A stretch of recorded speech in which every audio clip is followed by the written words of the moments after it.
Hello and welcome to easyodds.com. My name is Ross Casey. I'm here with the horse racing extraordinaire, that is Jake Johns, who's got an incredible 44% return of investment for the month of October, and he's back for one of the final races of the flat season. It's the Racing Post Trophy at Doncaster. It's a Group 1 race for the 2-year-old horses. Yep. And I'm sure that Jake Johns is going to find us more profits. So without any further ado, let's get stuck in to the Racing Post Trophy.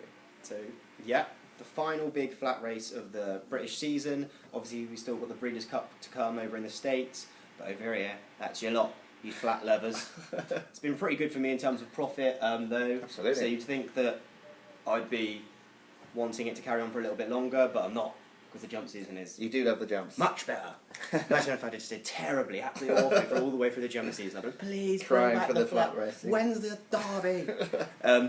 But yeah, anyway, Capri was a strong favourite for this for a long, long time, up until Wednesday. Yesterday morning on the exchanges started drifting markedly, went out to 3-1, seeing as it was 4-6 in places before that. A lot of people must have backed it at 3-1. A lot of people must have backed it at 3-1. Yeah. So, unless you know, which I know it was really obvious that, well, not obvious, but it was pretty damn obvious that Capri was going to be withdrawn, but it wasn't withdrawn at that point, and so people would have thought, 3-1, that's unbelievable value, that's ridiculous. Yeah. Even though, but because it's anti-post rules, you don't get your money back when you back it, so you back it at 3-1, it gets withdrawn today, and you lost your money. Bit of a joke, to be honest, but Yucatan is the other AP O'Brien horse who's been entered into this. He was in it all the time, but he's Even's favourite at the moment, son of Galileo, obviously. He was close second to Capri last time, but was never getting to him, was never going to win. He's improving all the time. The form behind Capri is pretty strong, probably some of the strongest form in this. You're not 100% sure how strong that form is, but it's probably pretty good. The price is just too short for me. Evens, can't have him at that. Could easily win. Obviously, AP O'Brien has won quite a few of these, but I just think Evens is a bit short. Rivet heads the home charge for William Haggis. Probably going to improve for the step up in distance slightly. Been going to 7 furlongs this season. He had a pretty hard race last time though, when behind Churchill, put in his place that day. Churchill could be an absolute freak, but he was put in his place. He wasn't that far back, but I just have a feeling his improvement may have kind of halted. He's a little bit exposed now, but this bit of distance might be kind of shown in a different light. But 5-1's a little bit short for me as well.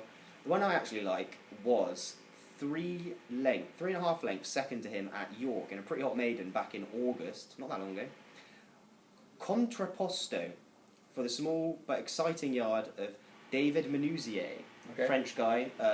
He was assistant to John Best, I think, which is a bit dodgy, but he's really come into his own after the last couple of months. 9 winners from 35 runners since August, which is really good, obviously.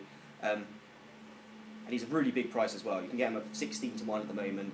When I wrote the tip, he was actually 14-1, but you lucky guys, 16-1. The York Maiden he was second in was pretty interesting. He went off 50-1, same as he did on his debut. But he was outpaced about 4 furlongs out. He was miles back. 3 furlongs out, he started to get going on his own on the stand side. And then a furlong out, he was absolutely motoring. Half a furlong out, he was still 10th of 13 horses, quite a long way back. And then he just absolutely flew through the last half furlong. Really, really eye-catching. Yeah, Rivet won pretty easily that day, but he was obviously going to come on for that run. It was a big improvement from his first run, which was eye-catching anyway. Did a similar thing, but not as kind of, not as mental as that. It wasn't like 10th of 13 with half a furlong to go.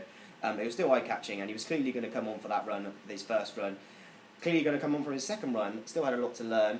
Got outpaced. Always going to be much better over 8 furlongs. Probably going to be better over further in time, but he's going to be better over 8 than 7, that's for sure. And he absolutely bolted up last time. Absolutely bolted up when he broke his maiden. It was only a maiden, I know that, but it was hands and heels ride from Martin Dwyer from the front. Also changed tactics, another positive, so you can ride him up with a pace, you can hold him up. I don't know what they'll do here. I think they'll probably try and let him go at the front end, because he seemed to love that.